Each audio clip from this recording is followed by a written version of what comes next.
আসসালামু আলাইকুম ওয়া রাহমাতুল্লাহ। প্রিয় শ্রোতা মণ্ডলী, আমরা যারা মুসলমান, আজ আমরা জানব বিশেষ একটি কোরআনী আমল, যে আমলের মাধ্যমে ইনশাআল্লাহ আমরা ঈমানের সাথে মৃত্যুবরণ করতে পারব। প্রত্যেকটা পৃথিবীর মুমিন মুসলমানের একটাই তামান্না, একটাই আশা, আল্লাহ তুমি আমাকে ঈমানের সাথে কবরে নিও। ঈমানের সাথে কবরে যাওয়ার জন্য সর্বপ্রথম আপনাকে 5 ওয়াক্ত নামাজ পড়তে হবে, এবং আজকে যে আমলটা আপনাদেরকে আমি জানাবো সেই আমলটা মাগরিবের নামাজে করতে হবে। আপনি যদি কন্টিনিউ মৃত্যুর আগ পর্যন্ত আমলটা করেন, তাহলে ঈমানের সাথে আপনি মৃত্যুবরণ করতে পারবেন নিশ্চিত ইনশাআল্লাহ।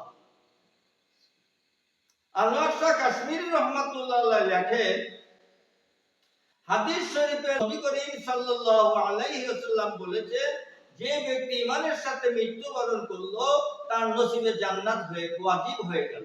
সুবহানাল্লাহ। সুতরাং আমাদের প্রত্যেকটা মুমিন মুসলমানের যেহেতু আকাঙ্ক্ষা রয়েছে ঈমানের সাথে মৃত্যুবরণ করা, আমি মনে করি প্রত্যেকটা মুসলমান নরনারীর এই আমলটা করা ওয়াজিব হয়ে যাবে আমি মনে করি। তা চলুন, আপনি মাগরিবের 3 রাকাত ফরজ নামাজ আদায় করার পরে যখন আপনি সুন্নাতের নিয়ত করবেন, মাগরিবের 2 রাকাত সুন্নাত, এই সুন্নাত নামাজের নিয়ত করার পরে আপনি সর্বপ্রথম সূরা ফাতিহা পড়বেন। সূরা ফাতিহার পরে সূরা ফালাক পড়বেন।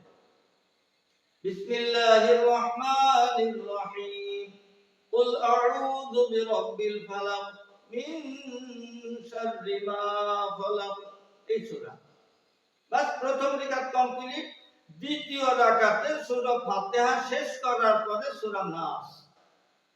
বিসমিল্লাহির রহমানির রহিম, কুল আউযু বিরাব্বিন নাস মালিকিন নাস ইলাহিন নাস। বেশ, দ্বিতীয় রাকাত শেষ। তাসবিহ তাহলিল করে মুনাজাত করুন। আপনি যদি মৃত্যুর আগ পর্যন্ত কন্টিনিউ এই আমলটা চালিয়ে যেতে পারে, ঈমানের সাথে মৃত্যুবরণ আপনার নসিব হবে। আপনার নসিবে আল্লাহ পাক সুবহানাহু ওয়া তাআলা জান্নাত দিয়ে দিবেন। সুতরাং আসুন আমরা আল্লাহর হুকুম নবীজির তরিকায় জীবন গঠন করি। ভিডিওটা ভালো লাগলে শেয়ারের মাধ্যমে সকল মুমিন মুসলমান ভাইদেরকে বোনদেরকে দেখার সুযোগ করে দিন, এবং আমার মুসাফির টিভি 99 সাবস্ক্রাইব করে আমার পাশে থাকুন, আমাকে সহযোগিতা করুন। আজ এখানেই শেষ করছি।